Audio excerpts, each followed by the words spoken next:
वैदिक culture actually वेद से बना हुआ है. It formed from the word वेद,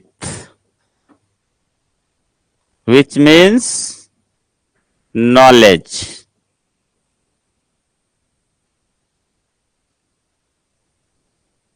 जिसका अर्थ होता है ज्ञान. कैसा ज्ञान?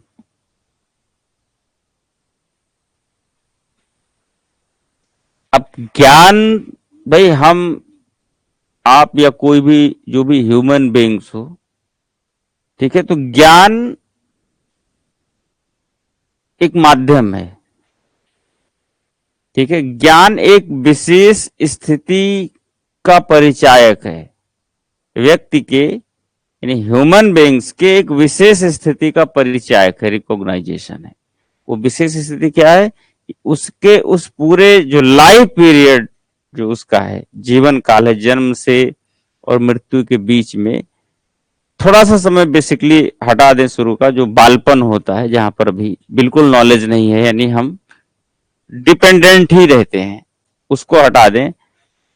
तो एक जो प्रोसेस जीवन को स्पेंड करने का होता है मृत्यु से पहले का, ठीक है, उसकी विधि विधान, क्रिया विधि, पैटर्न, जिसको हम जनरली संस्कृति कह लें, कल्चर कह लें, है ना, और सिविलाइजेशन, आफ्टर डेट सभ्यता भी कह लें.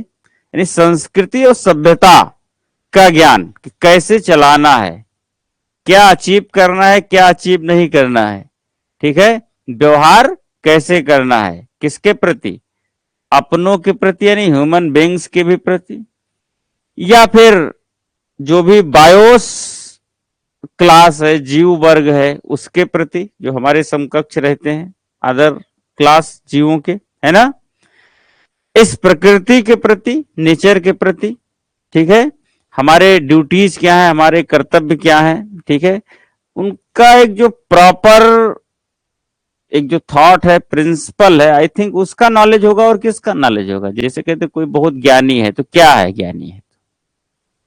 ज्ञानी है तो क्या है? ज्ञानी है तो उसको पैटर्न ऑफ लाइफ है उसके बारे में ज्यादा सिस्टमेटिक पता है. जिसको कम नॉलेज है उसको ज्यादा सिस्टमेटिक नहीं पता है, वो थोड़ा सा मिसबिहेव भी कर देता है इधर उधर. जो बहुत ज्ञानी है, जो बहुत पढ़ा लिखा, थोड़ा सा मिसबिहेविंग कम होता है. इवन कम मिसबिहेविंग कम होते ही जाता है, एकदम से गलतियां ना करे.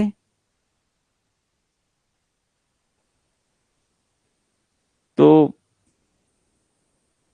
फिर तो ईश्वर ही हो गया वो, यहां पर मिस्टेक्स हो ही ना, है ना. कुल मिलाकर के एक ज्ञान, जीवन जीने का ज्ञान, पैटर्न ऑफ लाइफ, जिसको हम संस्कृति कह लें, सभ्यता कह लें, ठीक है, ये ज्ञान संकलित है, कंपाइल्ड है एक बुक में जिसको हम वेद कहते हैं. ये बेसिकली ज्ञान आया कहां से? ये कहा जा रहा है आया कहां से और किसको आया, दो बातें. क्योंकि ये लोग जो वैदिक कल्चर वाले लोग हैं, उस ज्ञान को, उस नॉलेज के फॉलोअर हैं, उस प्रिंसिपल के फॉलोअर हैं जिसको वेद कहा गया है. ठीक है, उस नॉलेज के फॉलोअर है, उसके मानने वाले लोग हैं. इसलिए तो वैदिक कल्चर वाले लोग कहते हैं उनको, है ना. तो ऐसे में ये नॉलेज कहां से आया और किसको आया, दो बातें हैं. और कहां से फिर ये फैलना शुरू हुआ, है ना, लोगों तक पहुंचा. तो इसके बारे में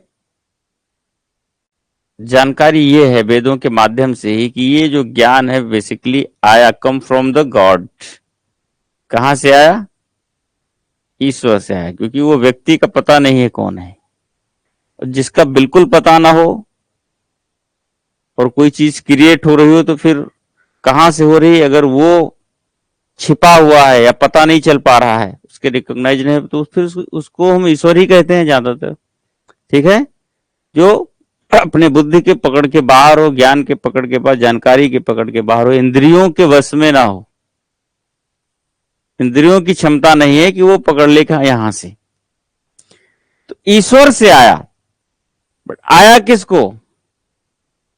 ये ज्ञान ईश्वर से आया और कुछ ऋषि मुनियों को आया, क्योंकि ऋषि मुनि वो प्रारंभिक वैज्ञानिक हैं इस पृथ्वी के, जिनको केवल अपनी चिंता नहीं है, दुनिया की चिंता है।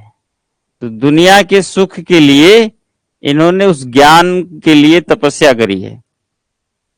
तपस्या का मतलब यह है साधना। तपस्या जैसे कि जो आप पाना चाह रहे हो उसके लिए आप साधना ही तो कर रहे हो। तो जो हम टारगेट करते हैं, जो हम एम रखते हैं, उसको पाने का जो प्रयास है, जो प्रक्रिया है, जो क्रियाविधि है, उसको हम फॉलो करते हैं, तो हम तपस्या करते हैं, एक प्रकार से साधना करते हैं। ये वो लोग हैं ऋषि और मुनि जिनको वो ज्ञान चाहिए था, क्योंकि उस ज्ञान से अकेले इनका ही नहीं दुनिया का सबका, है ना, लाभ नहीं था। तो इनको सबकी चिंता, ये मोदी जी हैं, ऐसे आप मान लो। इनका अपना कुछ नहीं है, जो कुछ है पूरी दुनिया का है। ठीक है। तो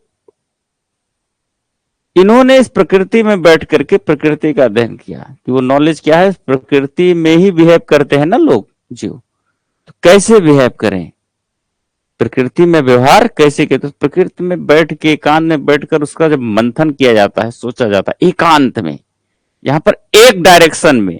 एकांत का मतलब समझते हैं ना, जब हम एक डायरेक्शन में ऐसी जगह बैठे जो हमारी जो सोच है, हमारी जो थिंकिंग है, उसका जो डायरेक्शन एक डायरेक्शन हो, एक दिशा हो,